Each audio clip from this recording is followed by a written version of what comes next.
Yeah, during my school days, I really enjoyed it because I was having good friends, good schoolmates, you know.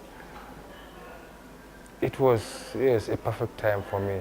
If I recall it, it used to be happy memory for me. I discovered that when I came, I was, under my feet was swelling. You know, it was getting hot every time. I couldn't even put a sports shoe. So I was one day chatting with one health personnel. I told him about, oh, I have problem.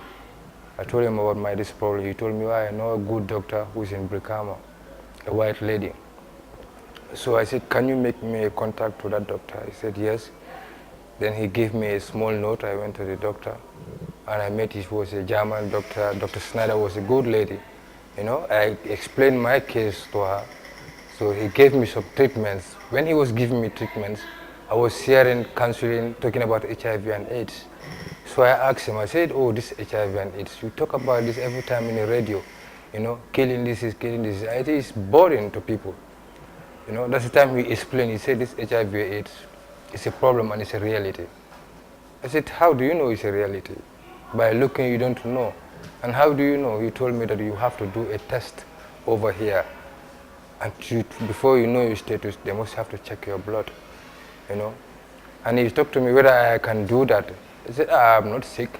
What I came for, he said, this thing can be with you for 10 years, you will not realize, in fact. So the best thing, if you have opportunities, you better test yourself to know your position. Welcome to the office. Yeah, morning. How's the morning? So, she is my security here, Fatu Yabo. Good, good. Yeah, you recognize her? She is my PRO, my son is. So he sent me to counseling. He said he doesn't give me the test. The time he talked to me, I said, no, I want you to test me. He said, no, you have procedures here. You must go to somebody. I refer you to somebody who will pre-counsel you about this epidemic. So I went to that lady. The time he counseled me, how he was counseling me and how the black lady was counseling me was a bit different. I was about to, to go back. I said, no, I'm not going to do this. In fact, I went back to him to tell him that I don't want to do this test. And he kept on talking to me again. I have the courage back again. So I said, no, now I don't want a lot of talks.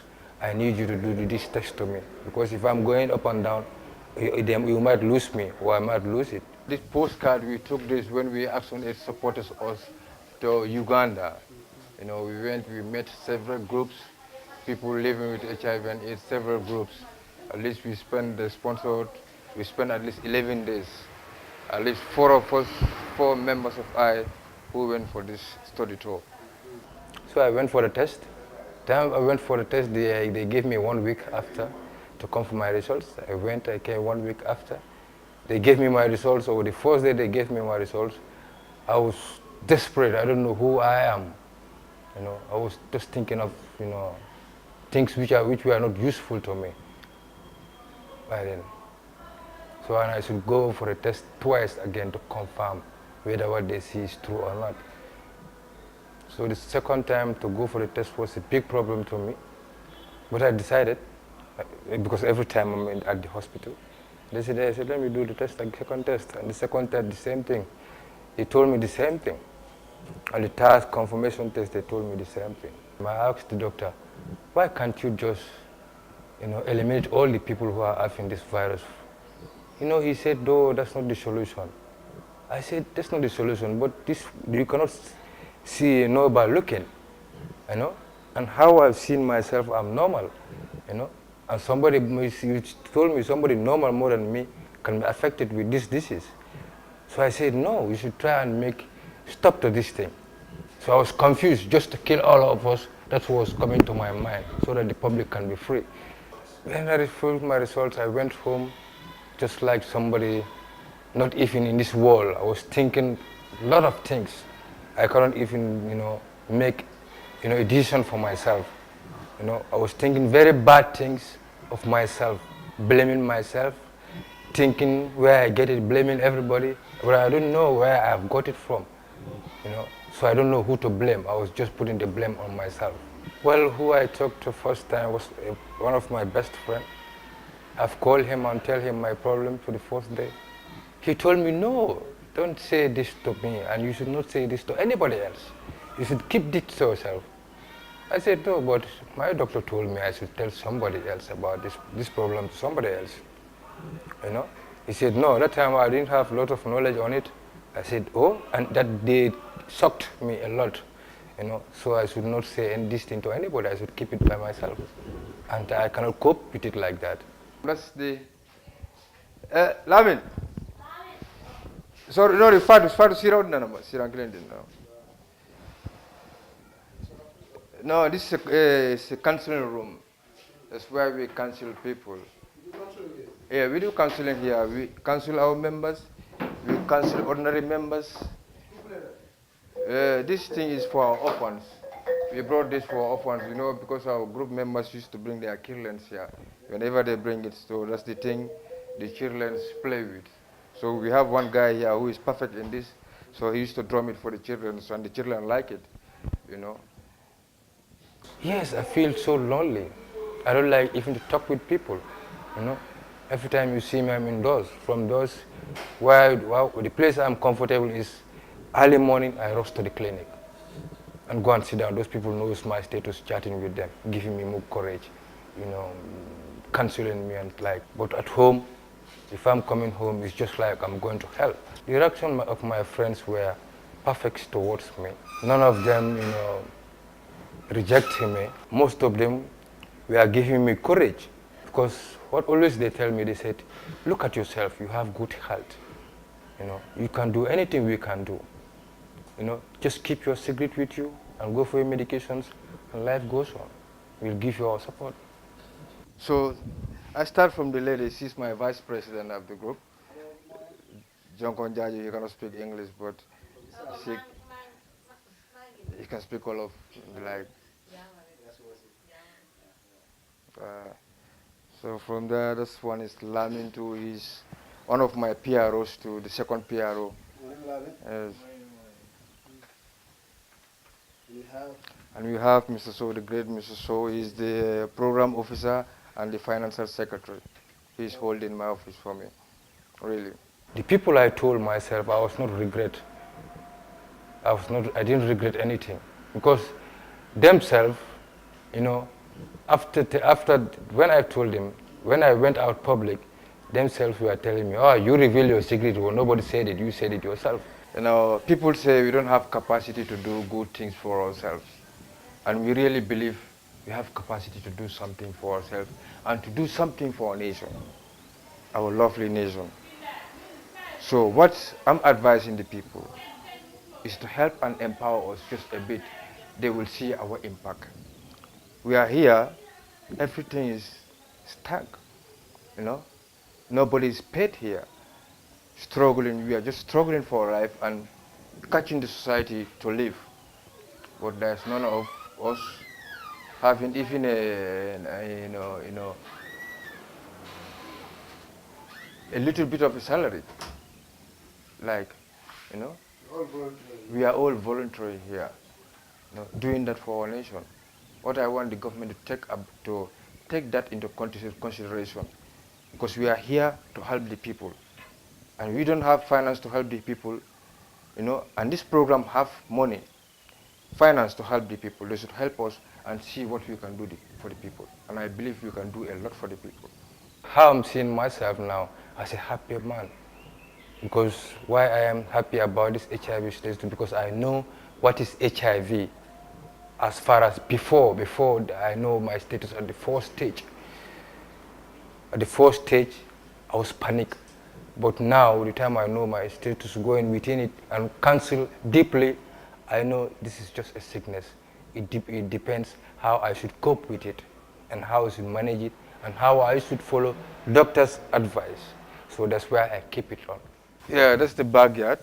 We cook lunch here.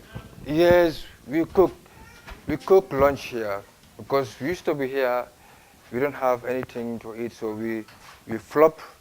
Sometimes everybody will remove $5, $10 here and there, and try and organize a food for ourselves here, because we cannot be here. We cannot be here without food. So we always contribute and cook food. When we don't have, we all sit. We drink water. Yeah, really, really, and that's the fact. It should change my life if I want to live longer. You know, I should change my life, my behaviors, my deeds before. You know, it makes me, in fact, as I see HIV, it makes me as to be a perfect man. You know, because much of activities which put me into Satan's way, you know, it used to block all those things for me. So now my hobby is, the best thing I like is to worship God. So I'm going for an important meeting too. Yeah, and time is against. I don't have enough time really today. I have a hectic day today. Yeah, it's a really hectic day. The most valuable thing in my life now, well, is my life career. You know, my vision. I have a vision too of my life, because I'm a head of a family, about 12 to 15 people behind me. Because I was having a father and I'm the eldest son of the family. My father passed away, so I'm taking care of all responsibilities. You know, when I get up in the morning, I drink my medicines, I know it's time for work, because I must work to support my people. Now I'm driving to Banjul. I have an important meeting to attend. I don't know even either I'm late, you know, and I don't want to really miss that meeting, because it's about the World AIDS Day and it's just nearly at the corner. Yeah. The VCT is good for me and you. No. The VCT is not here to discriminate anybody. It's here to help us to know your status, and you can, you know, pave your right way. You know, VCT. I'm sitting down with you here. I don't trust you when you don't do your VCT. You cannot express yourself to me. If I want to against HIV and AIDS, you know, you don't do a VCT. No, you cannot talk much about me. You have to listen to me. Let me talk, you listen. And I believe that I'm doing a nation development. Because as you know about this HIV and AIDS, it's a serious disease. It's a very serious thing, and we should try and make all efforts and see how to stop it. And VCT, you know, is to know your status, whether you are positive or not. And if you know you are positive, you will know how to deal with yourself. If you know you are not positive, then you know the reality and you will know how to deal with yourself. Thank God we have arrived in Banjul, but I don't know whether I'm late in the meeting. In fact, because I have a bad day really. So it's NAS office in the meeting? Yeah, we are going, the meeting is held in a NAS office. The meeting is about the World AIDS Day. Uganda now, their rate is stabilized because of why? A group like our groups, they were used, you know, used, not say used in a manner, in a forced manner, but in a strategy form. You know, we can be used, you know, to help the public to know really what is HIV and AIDS, and what is, you know, about, how do they call it, stigma and discrimination. Because right now, stigma and discrimination is disturbing everything. It's disturbing the VTC, it's disturbing a lot of things, people against people living with the virus, you know. If I told people know about what is stigma and discrimination, sometimes first time, I used to stigmatize myself. But right now, the experience I have, I can't stigmatize myself. And I don't think anybody can stigmatize me, because I don't have the time of that. I used to hear people saying, but I don't have the time. If I hear it from you, you know, I'll rather teach you, you know, the way you should take. And if I talk to you, believe me, you will know the way to take. You will not see me tomorrow and stigmatize me also. That stigma and discrimination is holding all this problem. That's why people don't want to go out, because of the false message. That first message, we struggled a lot. That time it was very, very hard. My future is I have, full courage on my side. That one day, I'll be all right. Why I said one day I'll be all right? Because I've seen some people who that they were sick, very, very sick, till their CD4 dropped till 2. Because CD4 is an account which is in the blood cell. They count it from the blood cell to give you the ARV. If you don't have 200 CD4, they will not give you the ARV. But some people go up to 2, and I see them raising up to 900 plus. So I see now, in this world now, we have better drugs. If you cope with those better drugs and the advice you get from the doctors, I can get long life and good health. I believe that I will die one day in a good health as the road I'm taking. If I don't misuse myself, I will die in a good health. So I'm having hope to struggle, so I'm now struggling of my life. Everybody will go. One day or the other, I want to be remembered that in the Gambia, whenever I go away, they will know that, I'm a real Gambian and I love my people.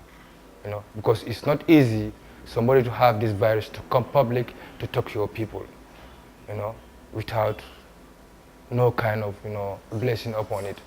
Just doing it from my heart so that my people can understand, the road I took, let them not get that mistake. I'm sorry for coming late. Are you recording what you are saying? Yes, yeah, I'm recording, I think. I don't want to record this. You don't want to record?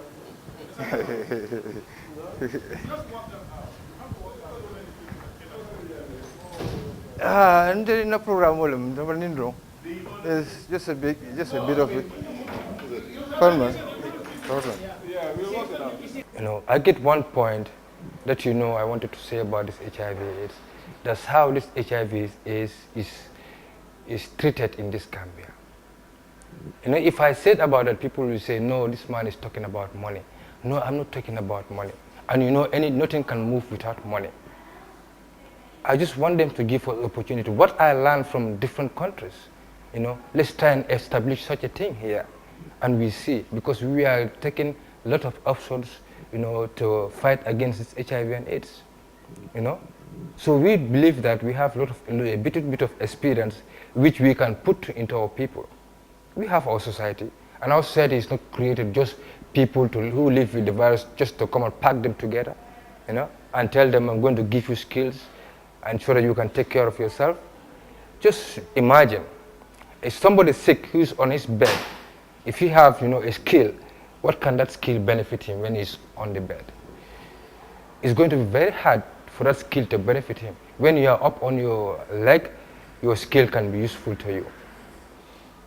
So I've closed the meeting now, going back home to Brikama. I'm going back home to Brikama now. Yes, I've told you I wanted to pass through Action 8. So I've met the Action 8 man already. So I don't think I'll pass through there now. So you're direct to the center? Yeah, direct to the center. I think what I want from Santa Ella to, I meet with a member here. That's my uncle, so I've spoke with him. Well, I think now I'm going direct to Brikama, so I can go and complete my day. Sometimes I'm using my old car, going up and down. All my 6 years or 5 years in that group, I was using my own private car, my father's car, old car. All the work I do is with that car, And I know our society needs a car, so that we can do our works, so that we can defend our people. Some of my people are dying, because of some little ways and means, So they will just pass away like that. And we'll say, I will say it's because of this delay and this delay and this happened.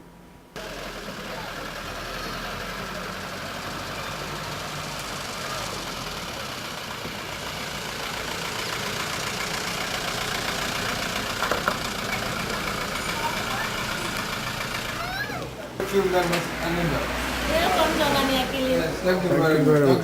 Thank you. Oh, I was just out from the meeting now.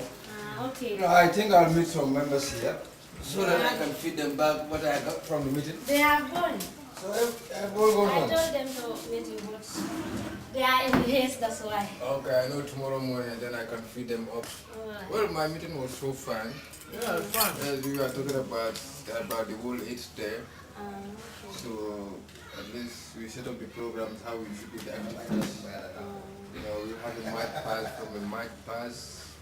You know, we have the president is coming here to have to commemorate this day with us at the Boxbar Studio. So that's where we are going to have our mic pass. So from there, around 3 o'clock, 3:30, we have a symposium at Lee's place. How do they call that school? Canal. Just going to undress because today I don't have much of time. Undress and taking my car to the garden. Hello. What? Yes. Good boy. Good boy, huh? My brother, yeah, now I'm set. I'm on my way to the garage. Take my old car there so that I want to check the tire. Give me some kind of problems I don't understand. Yeah? We're alright. All right.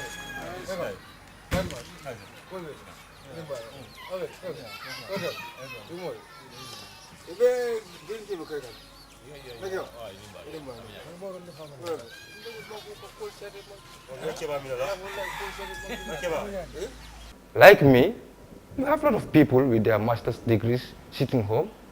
They have this virus like me. But the work I'm doing, they can't do it. They will not do it. Even you pay them millions, they will not do it. What I'm doing here, you cannot pay me. Believe me, you can't pay me.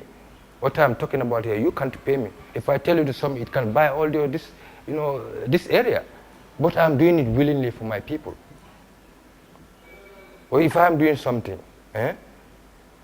if you don't give me anything, tell me thank you. If you tell me thank you, it will give me more courage. But if I'm saying that you say, this man is money conscious, just a bit I'll refuse to show this program because of that concept. But I went and sleep with it, think of it. I say, bullshit to them. Let me just help my people. Thank you very much. All right.